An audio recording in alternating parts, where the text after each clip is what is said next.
एक महिला भक्त वृंदावन से बिहारी जी लेकर अपने घर आई और तभी बाहर से गोलू घर के अंदर आया और माँ से पूछता है कि माँ, यह कौन है? तो मैया ने बोला, ये भगवान हैं और ये ही हमारे मालिक हैं।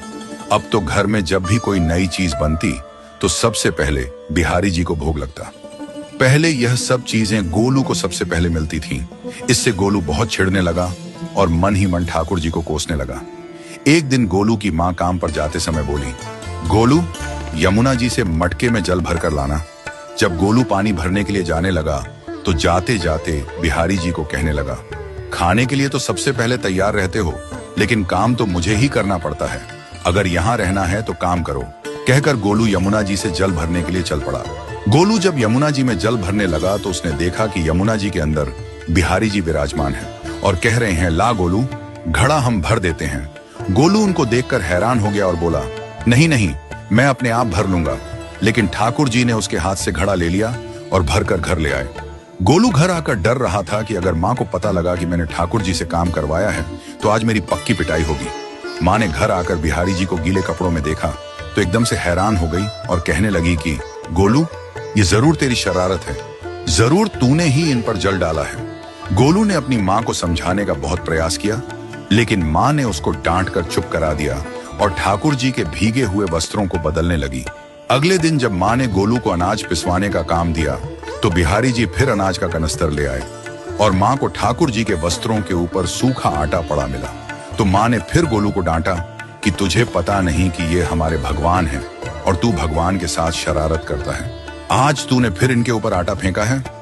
तो गोलू शपथ लेकर कहने लगा, नहीं माँ, मैंने कोई शरारत नहीं करी है। ये तो मेरे हाथ से गेहूं का कनस्तर लेकर खुद पिसवा कर आए हैं। गोलू की माँ आज बहुत गुस्सा हुई। अगले दिन फिर माँ बोली, बेटा गोलू, आज तुम्हारे बाबा बाहर गांव से वापस लौट आएंगे।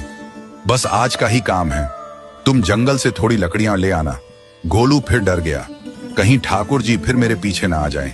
गोलू ने माँ को बोला कि मैं चला तो जाऊंगा, लेकिन बिहारी जी को समझा लो, वो मेरे पीछे ना आई। उसकी माँ हंसकर बोली, हाँ हाँ समझा दूंगी, तुम जाओ तो सही। गोलू जल्दी जल्दी लकड़ियां लेने जंगल में चला गया और माँ काम पर चली गई। लेकिन उस दिन माँ काम से जल्दी वापस आ गई और देखा बिहारी जी अपनी चौकी पर विराजमान नहीं है। वह तो एकदम से घबरा गई कि कहीं गोलू की शरारत तो नहीं। वह भागी भागी जंगल की तरफ गई। तभी उसने देखा कि गोलू के साथ एक इंसान लकड़ियों को लेकर घर आ रहा है। गोलू की माँ यह देखकर हैरान हो गई कि यह तो बिहारी जी हैं। ये क्या हमारे भगवान हमारा काम कर रहे हैं? इसका अर्थ गोलू ठीक कह रहा था। वह जल्दी जल्दी भागकर ठाकुर जी के पास गई और लकड़ियां उनके हाथ से लेते हुए उनके चरणों में गिरकर रोती हुई बोली, हे बिहारी जी, ये आप क्या कर रहे हो? मुंह गरीब का काम क्यों कर रहे हो?